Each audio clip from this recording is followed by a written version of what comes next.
Welcome to Hispanic Biz Success Stories.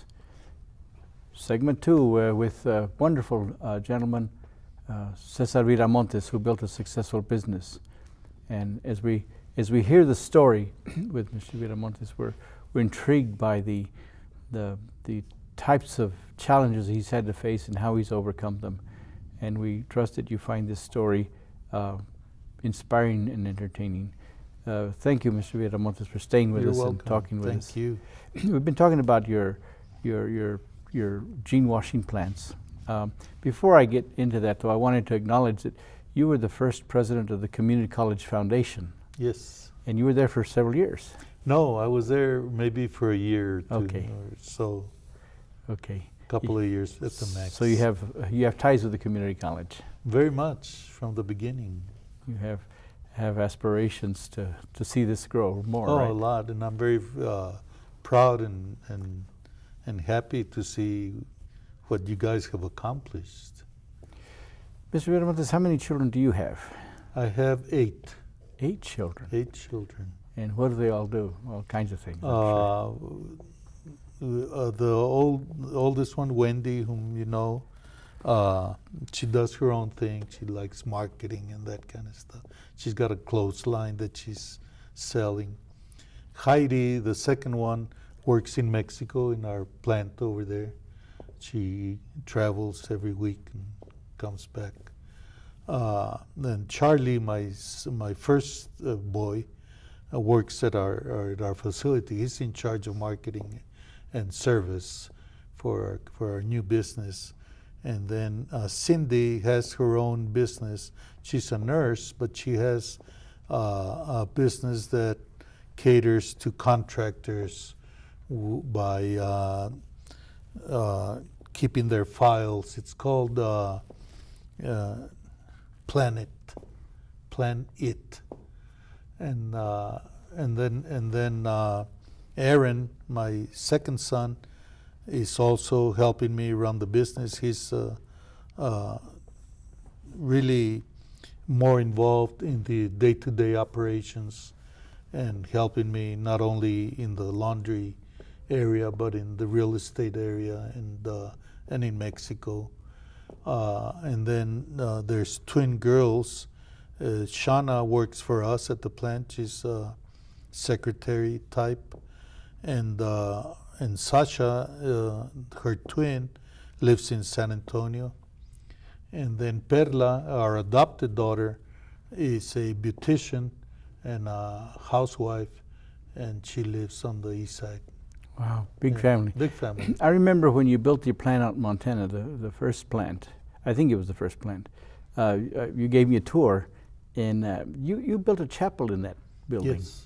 It's a beautiful chapel. Yes, we did that, and I'm looking forward to doing something at this plant.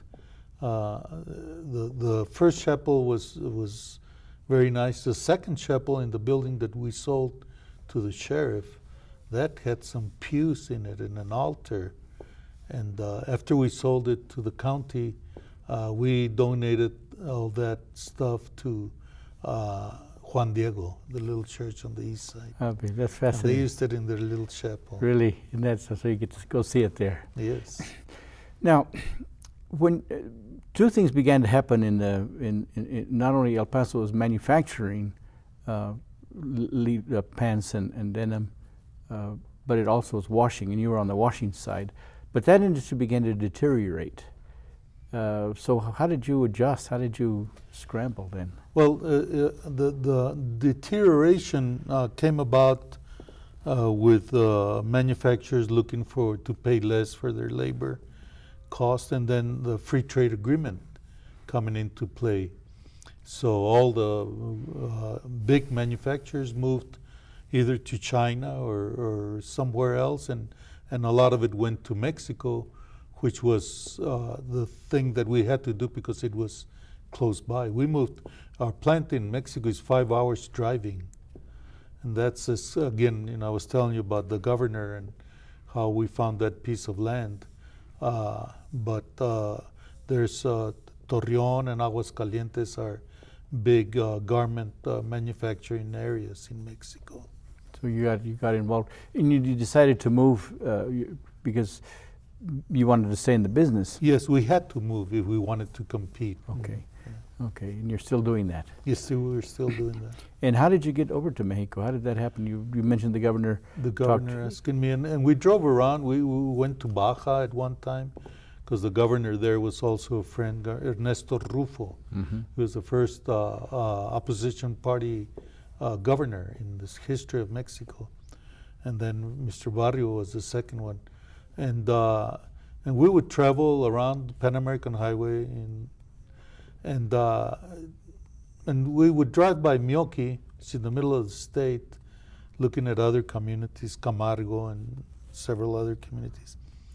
And I liked Mioki, and I knew that the water was there because of the agriculture, and there's a big dam up on the mountain. And I would drive by and see a piece of land with a Tecate sign on it.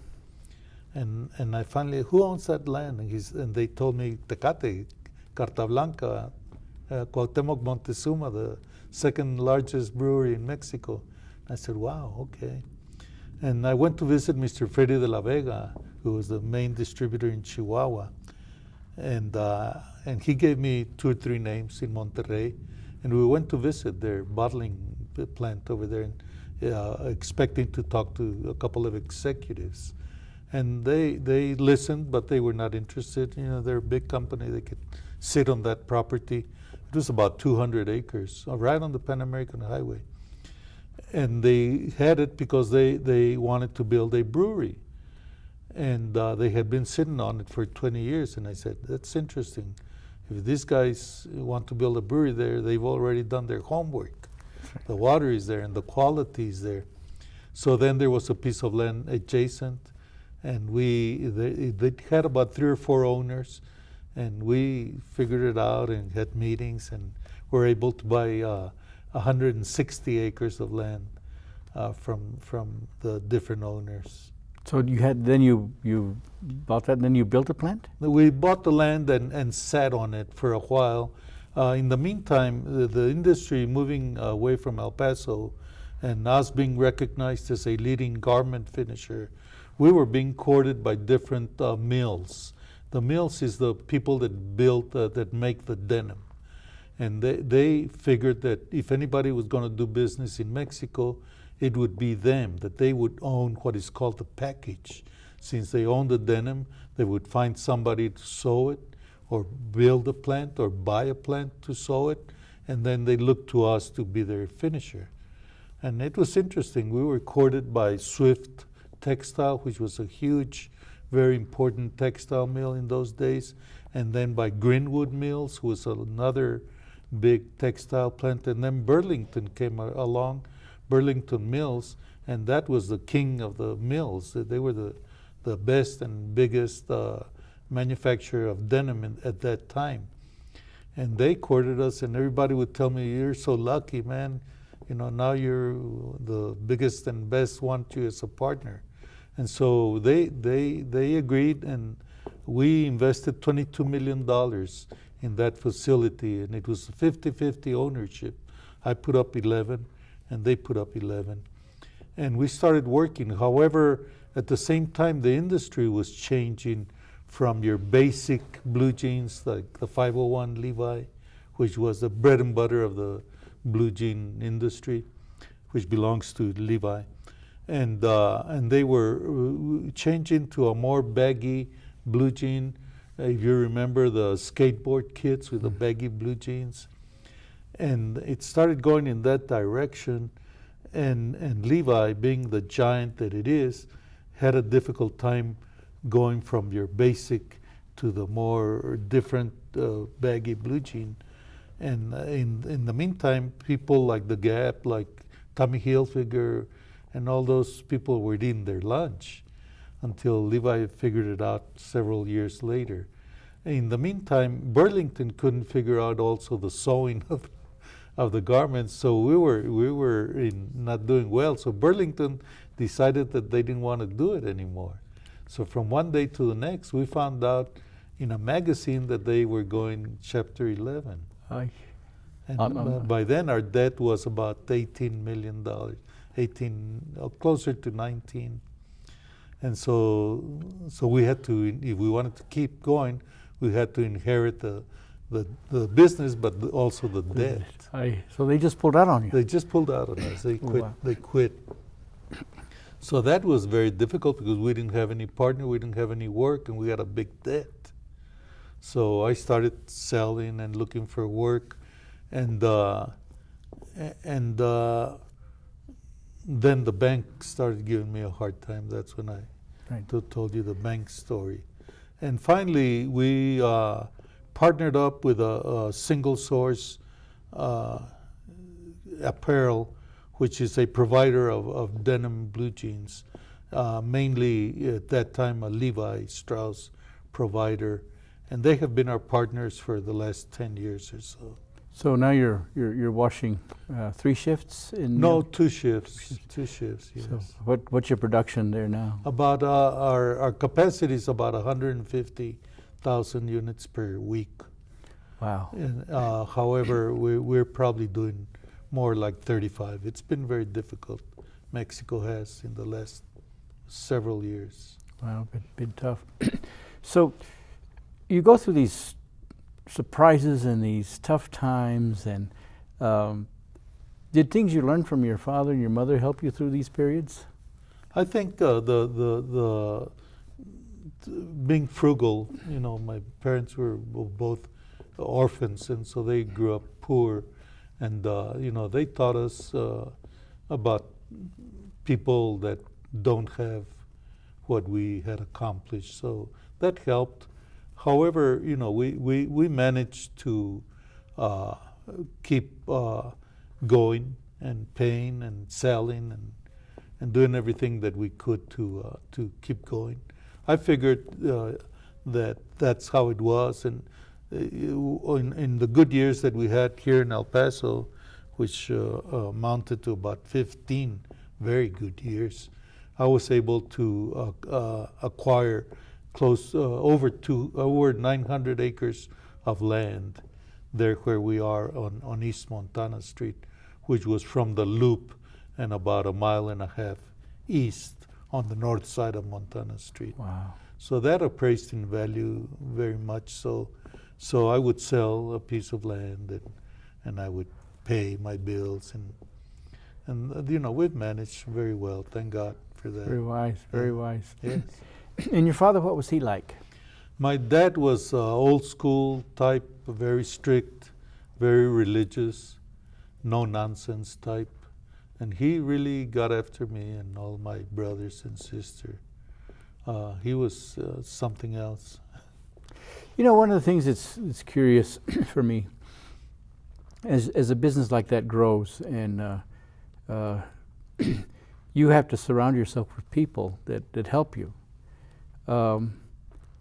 You know, and you're an easygoing guy. You know, you're pretty calm and level-headed. How do you learn to trust people? How do you surround yourself with people? That's a good question, and it's been a difficult thing for me because I've had very good people, very, very good people that have helped me for a certain period of time, 5 years at a time, 10 years at a time. But then something always happens. Either they get comfortable or they get want more than what I can afford. There's good times, but then we also have to be careful because there's bad times. So I've had about 4 very good people that have worked for me and that have helped me in the growth, and then you know, and then they've left. Most of them have left in a good way, but you know, I've had my problems also in the management and the financial side of the business. I would expect that's where business is most vulnerable. It's more than I think. Still, there's so many ways, especially when you're in the millions of sales and buying and selling, and it's not as hard as people would think. When you're during those good years, how big in annual sales were you? We had several years of anywhere between 30 and 40 million in the blue jean business. However, as you may or you do know, that we acquired the beer distribution company. So for 3 or 4 years, we had sales in the 50 to 60 million dollars. So you bought a beer distributor. We bought a distribution center and our two brands were Coors and Miller, and the Mexican brands. And that was good for you? It was, but then that's when the bank started giving us a difficult time. I had figured our business in the beer business that it would take us 3 or 4 years to start making money. I figured that the first year we would lose $1 million, the second year half to 3/4, the third year maybe a quarter, and then the fourth year maybe a quarter. But the bank wouldn't accept that, so that's when they started giving us a hard time. The bank didn't want to risk because Mexico was upside down and this was well on its way. I do not like that we had to get rid of that company because we could have done a lot with it and we could have done a lot in the community. We were already doing a lot in the community by sponsoring, activities for the young people. That's something you like. I liked it a lot because it was doing business with the community, if you will. There was, how many customers? Maybe 1,000 customers in mom and pop stores all the way to the commissary at Fort Bliss. You had a big staff, but you've been part of El Paso's community. You've been contributing and involved. I have. Yes, and that's something you like. And I like that, yes. I like that a lot, to be able to do that. I remember one time the vice president, Al Gore, went to your house. I remember that. For a fundraiser.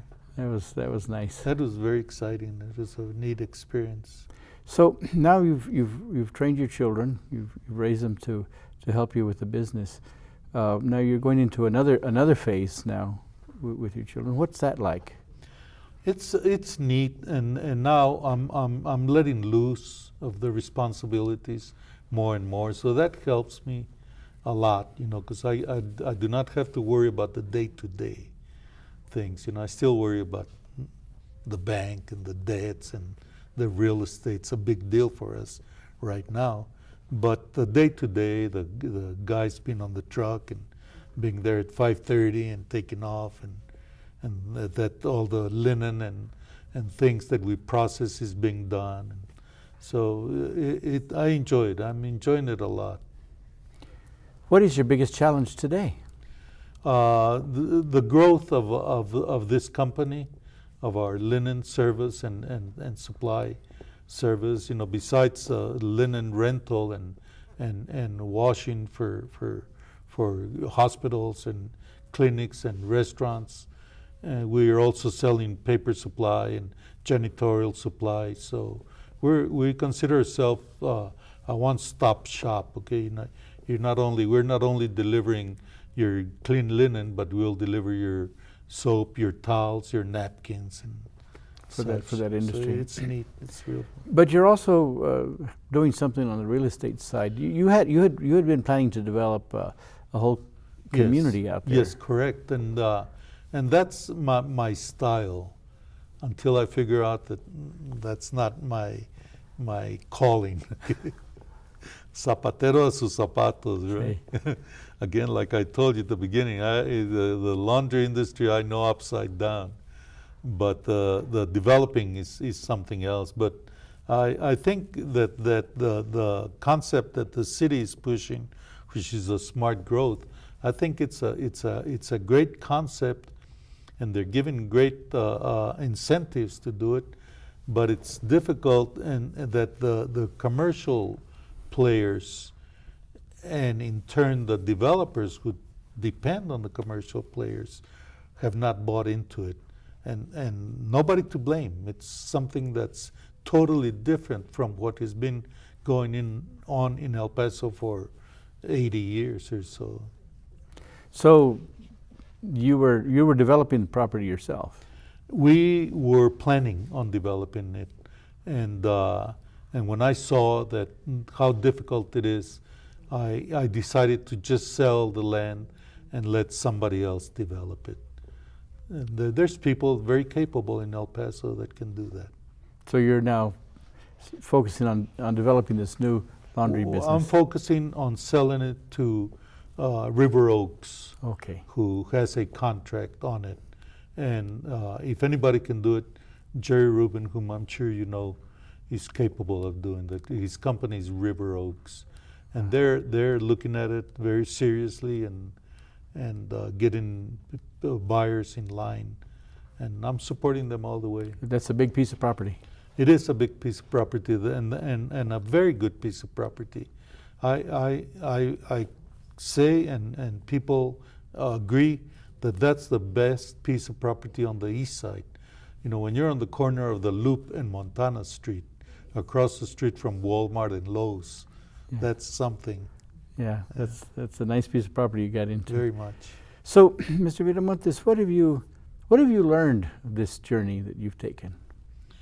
I've learned more than anything, patience and persistence at the same time. It's kind of contradictory, but you need both. And smarts, you know, again, the Zapatero thing. You know, I went into the beer business. We had good help. I had good people that had been in it a long time help me. And however, the development business, I attempted, if you will. I never was even close to developing it, but I heard from people and buyers and those types, but I stepped away because I figured that was not my game, and I'm concentrating on what is our game, which is the laundry industry. So, if anything you've learned over these years, you've learned your game. Correct. Of course, real estate has been great. Real estate has kept us going. But maybe just as an investor, if I see a piece of land that I can pick up for a good price, and I can see that the community is growing in that direction, I'll go for it. We're already looking at property. Let me ask you about mentors. You've mentioned your first employer, Mr. Goldberg. You Correct, mentioned yes. Mr. Viola. Who else have been your mentors? Mr. Paul Berry from Weiler Industrial Works, who passed away 4 or 5 years ago. He helped me a lot. And Mr. Moet, the Moet family. I'll tell you a neat story about Mr. Viola asked me that I start pressing his blue jeans.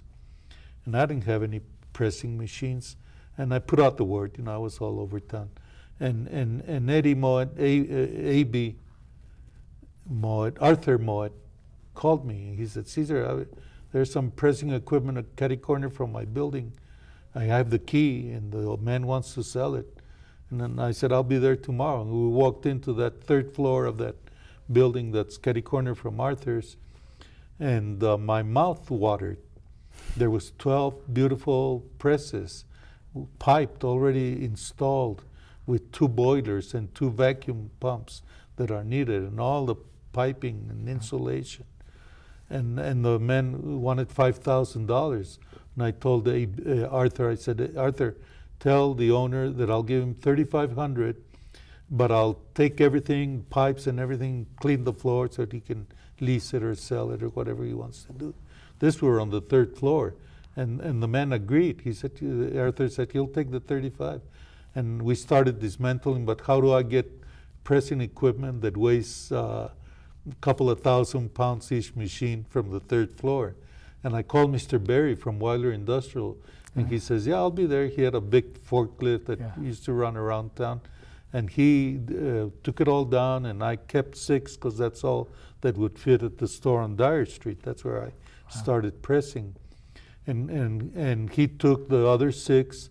There was 2 boilers. I kept the best one. 2 pumps. I kept the best one, and all the pipes.